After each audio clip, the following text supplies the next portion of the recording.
Assalamualaikum warahmatullahi wabarakatuh.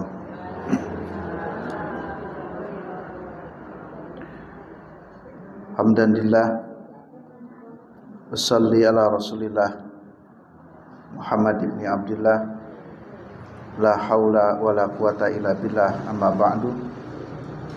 Qala Allah ta'ala fil Qur'anil Karim, a'udzu billahi minasyaitonir rajim. Ya ayyuhalladzina amanu ittaqullaha haqqa tuqatih wa la tamutunna illa wa antum muslimun. Raditu billahi rabba wa bil islami dina wa bi Muhammadin nabiyya wa rasula. Rabbi zidni ilma warzuqni fahma. Ibu-ibu jemaah sekalian yang rahmati Allah Subhanahu wa taala, kajian malam hari ini saya akan melanjutkan membaca kitab Tibbul Qulub. Tibbul Qulub itu obat hati. Beberapa waktu yang lalu atau pertemuan terakhir kita sudah membahas perkara-perkara apa saja yang bisa merusak hati. Yang bisa merusak hati itu diantaranya kemarin banyak tidur, banyak makan, banyak bicara, itu diantaranya. Dan itu sudah kita jelaskan semuanya.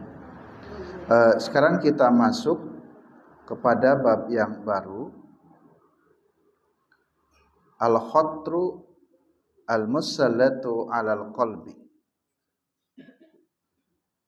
Perkara yang bisa membahayakan hati. Sekarang kita akan bicara ada perkara-perkara yang bisa membahayakan hati. Di hati kita itu bisa bahaya dengan sebab perkara-perkara tersebut. Bahaya itu ada 3 sisi. Yang pertama, min jihati nafsi. Jadi bahaya hati itu datangnya ya dari jiwanya itu sendiri. Jadi hati itu menjadi rusak atau menjadi berbahaya karena berasal dari jiwa. Berarti dari internal dirinya, jadi jiwanya itu. Yang kedua, min jihati syaitan.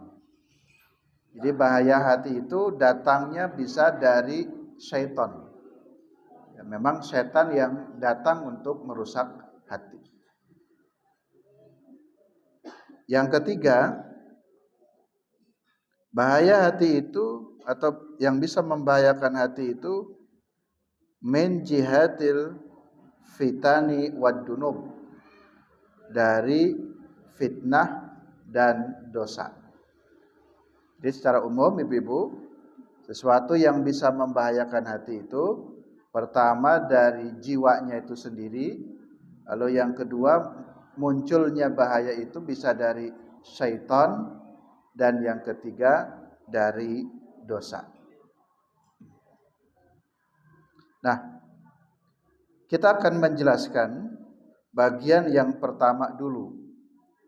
Ya, al-khatru al-musallatu 'alal qalbi, di perkara yang bisa membahayakan hati itu yang pertama min jihati nafsi, dari nafsunya itu sendiri.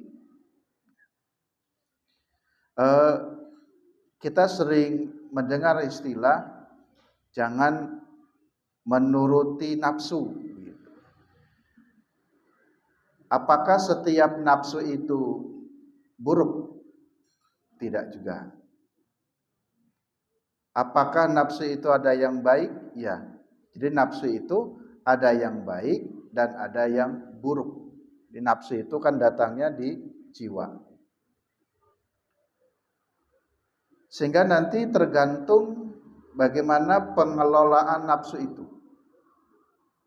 Jika nafsu itu tidak bisa dikelola dengan baik, itu bisa buruk. Jadi nafsu itu tidak selamanya negatif, tidak selamanya buruk. Ibu-ibu kalau tidak punya nafsu juga bahaya. Mungkin sampai hari ini ada yang tidak mau nikah karena tidak punya nafsu senang dengan laki-laki. Ada yang mungkin sakit-sakitan terus karena tidak nafsu makan, tidak nafsu minum. Ada yang tidak punya nafsu itu mungkin tidak kepengen punya rumah, tidak kepengen punya kursi, tidak kepengen punya tempat tidur. Jadi kita bisa punya apa-apa itu karena ada nafsu. Nafsu itu dalam keinginan itu. Jadi nafsu itu artinya keinginan. Jadi tidak apa-apa kita punya keinginan. Tapi tentu keinginan itu yang positif ya, keinginan yang baik.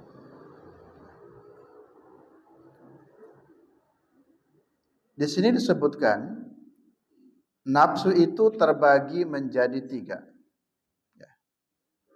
Di an-nufus bihasbi sifatiha, jiwa jika dilihat dari sifatnya itu terbagi menjadi 3. Pertama, ada yang disebut dengan nafsul mutmainnah. Jadi pertama itu nafsul mutmainnah. Apa Bu? Nafsul mutmainnah. Nafsul mutmainnah itu artinya nafsu yang tenang, jiwa yang tenang. Jadi bawaannya itu tenang, itu jiwa. Fan nafsu idza sakanat illallah wat ma'annat bidikrihi. Jadi nafsu itu selalu tenang menghadap Allah dan selalu tenang dengan berzikir kepada Allah. Jadi jiwa yang tenang itu ada pada diri kita. Tapi jiwa yang tenang itu adalah jiwa-jiwa yang selalu ingat kepada Allah. Berarti kebalikannya ibu-ibu, kalau kita semakin jauh dari Allah, maka jiwanya tidak tenang. Jadi jiwa-jiwa yang tenang itu adalah jiwa-jiwa yang selalu bidikrillah. Di dalam surat Al-Fajr sebutkan a'udzubillahi minasyaitonirrajim, ya ayyatuhan nafsul mutmainnah. Nanti akan dipanggil, wahai jiwa-jiwa yang tenang. Irji'i ila rabbiki radiyatan mardiyah. Jadi nanti jiwa yang tenang itu dipanggil, wahai jiwa-jiwa yang tenang, kembalilah kepada Tuhanmu dengan penuh keridhaan dan diridhoi. Jadi jiwa yang tenang itu dipanggil, diminta untuk kembali kepada Allah ya, dengan jiwa yang tenang, dengan jiwa yang diridhoi, dengan yang ridho ketemu dengan Allah dan diridhoi oleh Allah. Apa yang dimaksud dengan nafsul mutmainnah?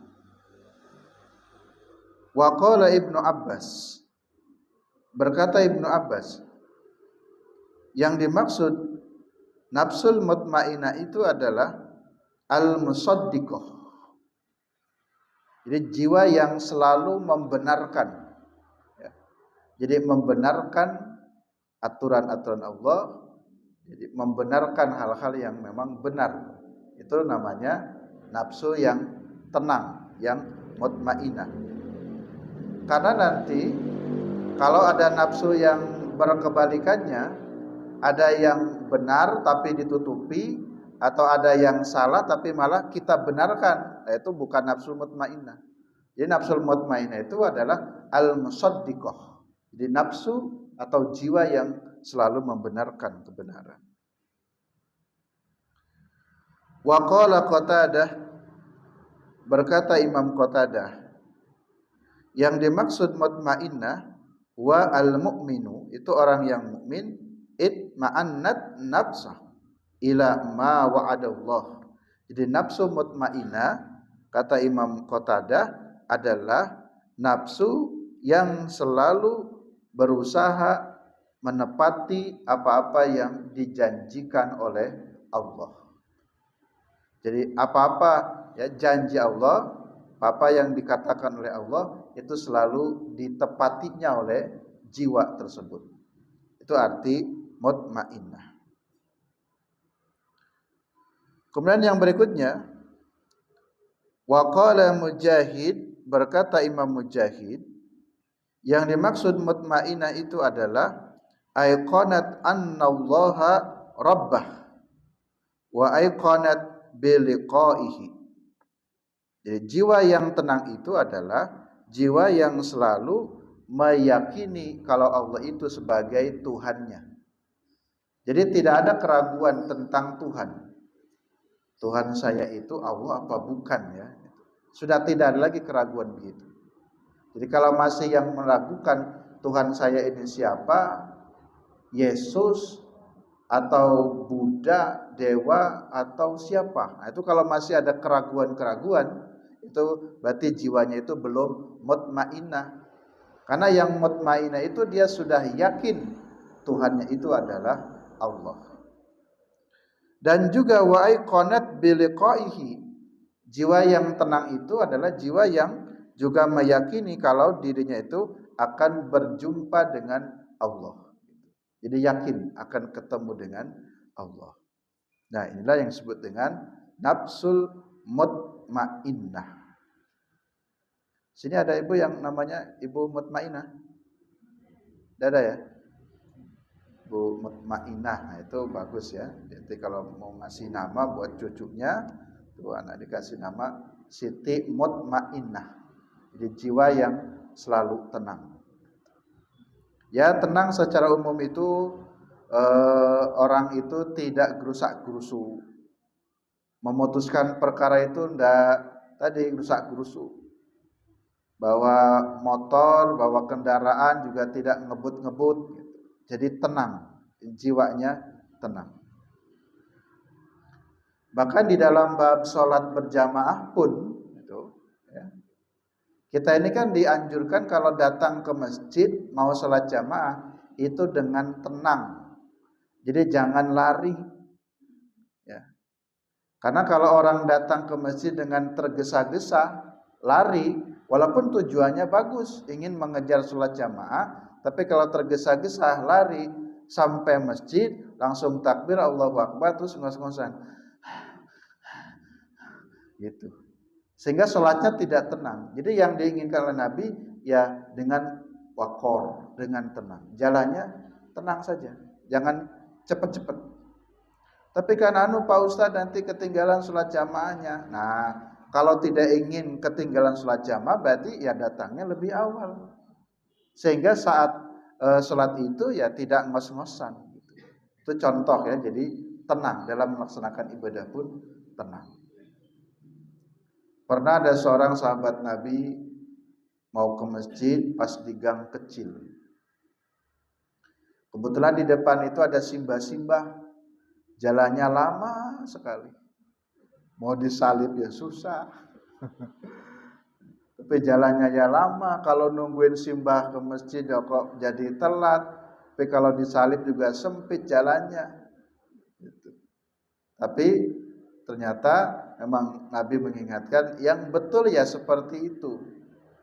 Tidak apa-apa ya. Karena sudah niat juga untuk sholat ke masjid. Nah, jadi jangan sampai ada orang tua yang sedang berjalan, jalannya lama, terus dioyak-oyak, cepat mbah. Nah, si mbah sudah nggak bisa cepat kalau disuruh cepat. Nah, jadi tenang saja, bikol.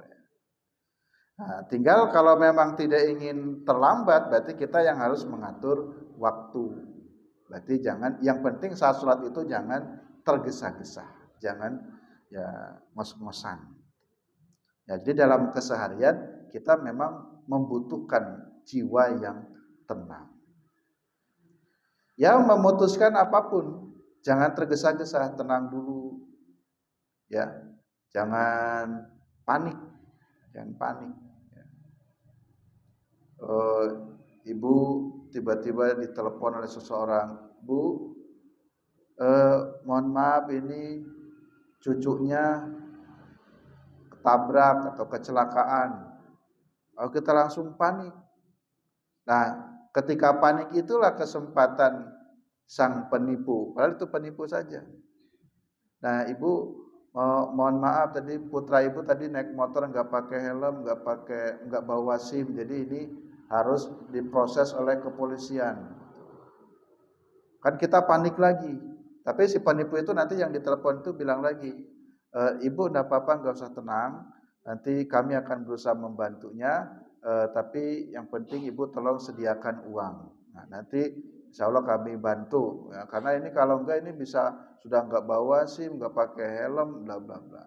Jadi nanti ujung-ujung begitu. Karena kita keburu panik. Jadi jangan panik, tenang dulu, dicerna dulu.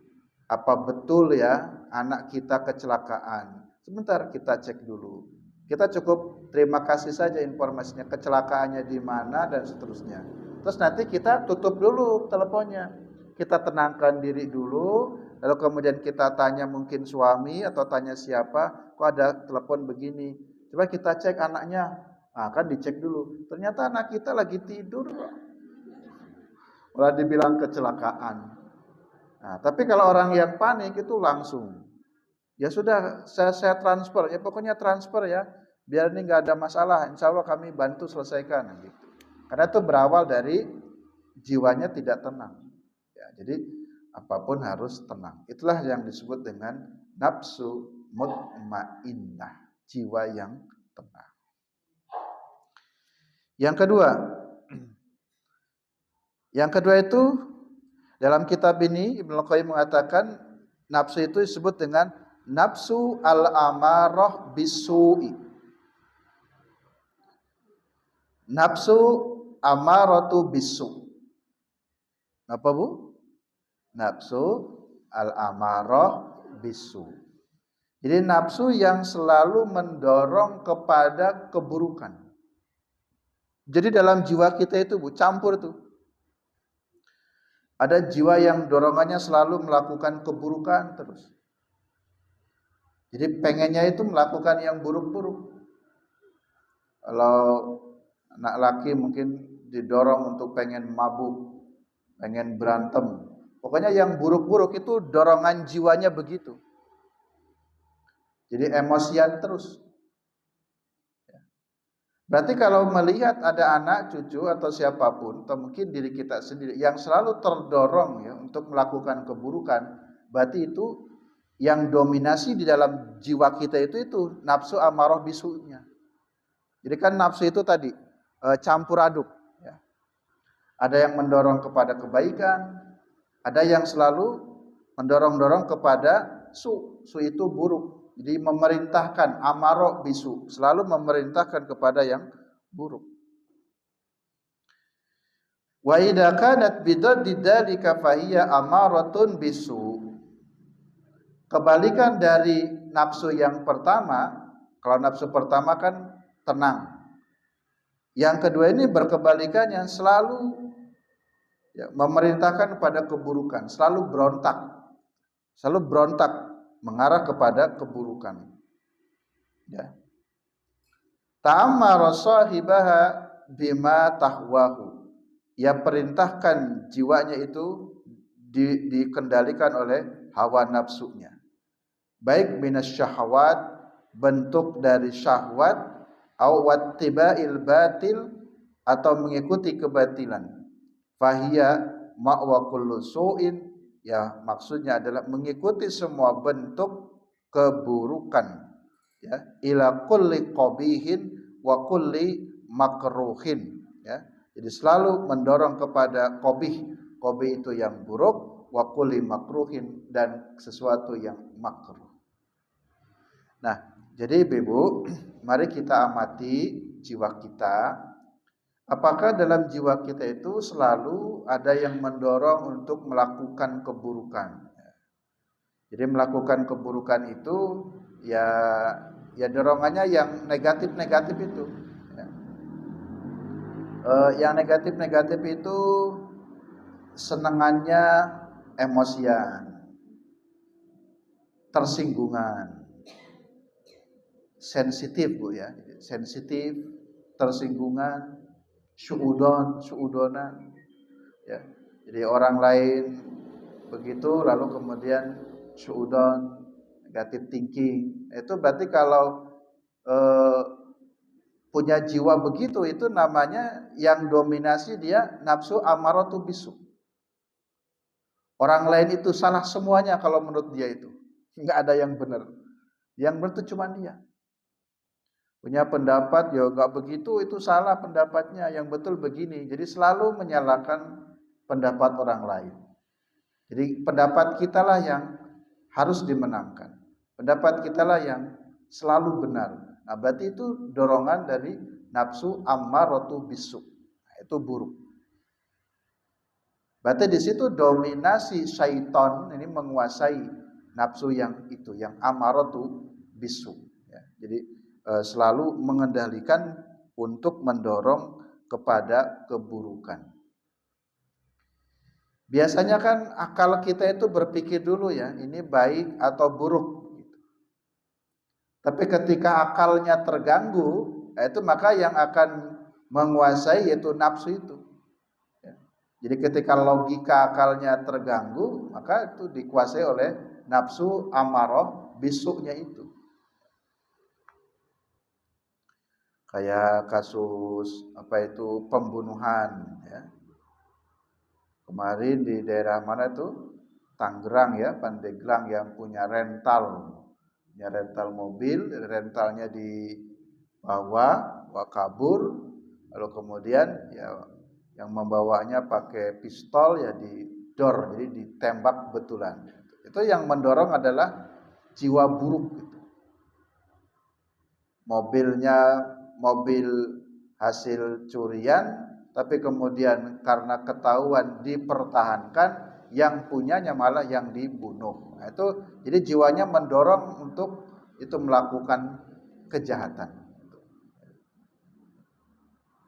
Di tempat saya juga ada seorang anak membunuh ibunya sendiri. Ya. Nah, kenapa? Karena tadi jiwanya yang mendominasi itu yang buruk itu. Jadi kalau sudah tidak bisa berpikir jernih lagi, maka jiwa yang buruk itulah yang menguasai, atau sebutnya hawa nafsu itu yang menguasai. Ibu-ibu mohon maaf, pernah marah Bu? Pernah ya? Pernah gak ibu marahnya itu memuncak gitu? Marah yang sangat marah ya? Pernah Bu ya?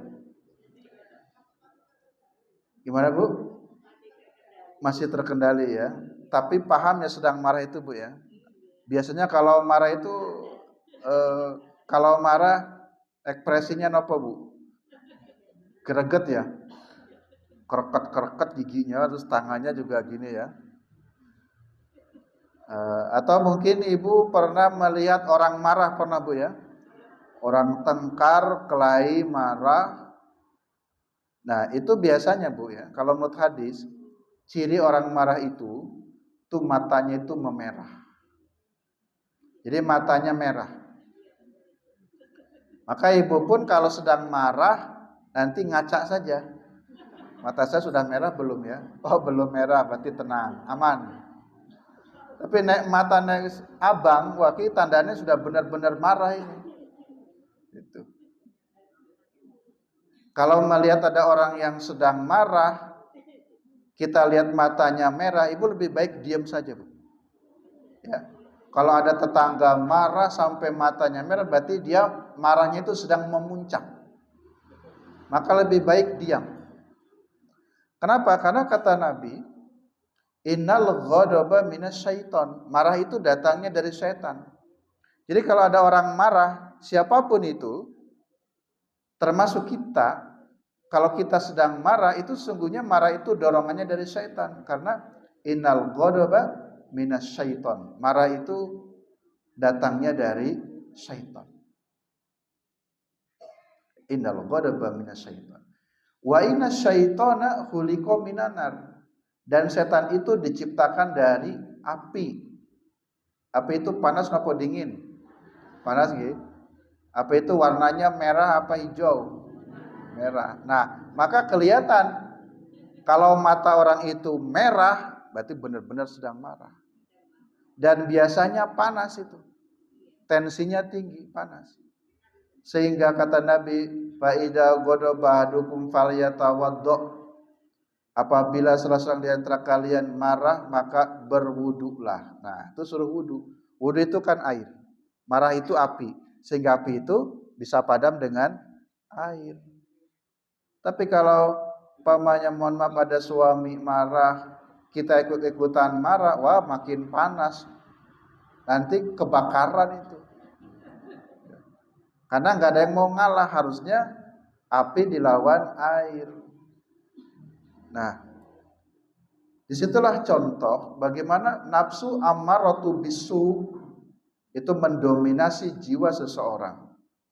Kalau jiwanya sudah dikendalikan oleh nafsu yang buruk, maka yang terjadi itu bisa mukul, bisa membunuh, bisa melakukan apapun ya. Karena dorongan nafsunya sudah tidak terkendali. Jadi kalau tadi Ibu bilang nafsunya masih bisa terkendali, itu alhamdulillah. Nah, terus begini Bu ya, cara mengendalikan emosi kita nih, ya, kalau kita sedang marah yang memuncak itu. Kalau kita sedang marah atau siapapun melihat anak sedang marah atau ada tetangga marah, ini serem sekali marah-marah. Kalau sedang posisi marah itu berdiri, maka Ibu duduk. Ya. Jadi kalau ada orang marah sambil berdiri, disuruh duduk. Kalau sudah duduk pun masih marah, tidur. Terus tinggal aja, tidur di kamar. Ternyata ditidurkan pun masih marah, nah itu segera berwudu. Itu cara mengendalikan. Karena kalau orang marah sambil berdiri, wah bahaya ya. Kalau sambil berdiri kan sudah begini, petentang-petenteng, tangannya begini. Lalu kemudian bisa lari-lari, kaki bisa menendang, tangan bisa memukul, bisa lari ke dapur, ngambil golok, wah kan ngeri. Jadi kalau sudah marah begitu, suruh duduk, tenang-tenang mas, tenang dulu. Monggo duduk dulu, tenang. Gitu. Nah, jadi itu cara-cara supaya jangan sampai nafsu ammaratu bisu'i inilah yang mengendalikan jiwa kita. Ya, jadi tadi di sini berontak. Ya, jadi ada yang mendorong baik, ada yang mendorong buruk sehingga nanti siapa yang kuat di dalam jiwanya itu. Terjadi pertarungan nafsu itu. Ada nafsu mutmainah, ada nafsu ammaratu bisu. Yang ketiga, yang terakhir, yang ketiga itu adalah nafsul lawamah. Nafsul lawamah. Apa Bu? Lawamah. Nah, ini kebalikannya. Kalau yang satu nafsul mutmainnah itu jiwa yang selalu tenang. Yang satunya berkebalikannya nafsu ammaratu bisu, nafsu yang selalu mendorong kepada keburukan. Nah, ini yang nafsu lawamah itu nafsu yang pertengahan. Ya. Jadi jiwa yang pertengahan. Jadi jiwa yang pertengahan begini. Ketika dia emosi, umpamanya marah dengan cucunya karena gara-gara kunci pintu rumah hilang sama cucunya. Anaknya, si cucu atau anak yang dimaki-maki sampai dipukul beberapa kali, kamu ini ngilangin kunci. Ya. Saking tidak terkendali cuman gara-gara kunci hilang, dipukul, disakiti, bahkan mungkin bisa jadi sampai meninggal dunia. Matilah itu si anak umpama. Setelah mati, nafsu kita ini menyesal. Nyesel. Sudah melakukan keburukan, masih ada penyesalan, ini bagus. Ini yang disebut dengan nafsul lawamah. Jadi kalau orang sudah melakukan keburukan, kemudian dia menyadari, terus nyesel. Aduh ya Allah, kenapa tadi saya mencubit ya, sampai nangis. Kan ibu kalau jengkel, cucunya dicubit Bu ya. Cubit atau telinganya diputer sampai merah. Setelah mencubit, Kan muncul nyesel, Masya Allah kasihan. Jadi sungguh pun mencubit, setelah itu kan merasa menyesal. Kok saya begitu ya kepada anak, pada cucu. Namanya anak ya masih wajar namanya anak. Tapi kan apakah pantas tadi saya cubit, saya marahi seperti memarahi orang dewasa. Terus nyesel. Nah, muncul penyesalan, itu namanya nafsul lawwamah. Tetapi setelah menyesal itu, besoknya melakukan lagi keburukan. Besoknya suka marah lagi. Itulah nafsu lawamah. Jadi terkadang terdorong untuk melakukan keburukan, tapi terkadang juga mengakui kesalahan, menyesali kesalahannya. Kan bagus tuh. Nah jadi begitu nafsu lawamah itu istilahnya nafsu yang pertengahan, ya. Jadi terkadang melakukan keburukan, tapi setelah melakukan keburukan dia nyesel, dia bertobat, tapi setelah itu dia ngulangi lagi. Itulah nafsul lawamah. Jadi wa nafsu qad takunu taratan amaratan. Kadangkala nafsu ini mendorong kepada keburukan. Wataratan mutmainnatan. Kadangkala nafsu ini juga menjadi tenang. Dan ini bisa terjadi kepada seseorang, ya, dalam fil yaumil wahid was sa'atil wahid yasulu min hada wa hada wa hada. Bisa jadi dalam satu hari, pagi hari marah-marah, emosi-emosian, tapi nanti siang harinya tenang lagi, sadar lagi. Sorenya marah-marah lagi, begitu. Jadi bisa jadi begitu. Dalam satu hari itu muncul beberapa nafsu-nafsu tersebut. Nah, Ibu, kira-kira Ibu ada di nafsu yang mana ini? Yang tenang, yang selalu mendorong keburukan, atau yang kadang kala buruk, kadang-kadang baik? Mungkin Bu ya, secara umum kita ini nafsu yang lawamah ya. Kadang-kadang buruk, terus setelah melakukan keburukan kita juga nyesel, tapi setelah itu ngulangi lagi. Itu nafsul mutmainnah. Ya masih mending karena ada penyesalan. Nyesel itu kan sudah bagian yang positif, yang bagus, nyesel. Karena kalau orang yang nafsu amaratu bisu itu selalu mendorong keburukan dan tidak ada penyesalan itu. Jadi anggap biasa saja. Jadi selalu melakukan keburukan. Demikian Ibu, jemaah sekalian yang rahmati Allah Subhanahu wa taala. Pas jam 9, mudah-mudahan kajian pada malam hari ini bisa dipahami, kemudian diamalkan. Kurang lebihnya mohon maaf. Billahi taufiq wal hidayah. Assalamualaikum warahmatullahi wabarakatuh.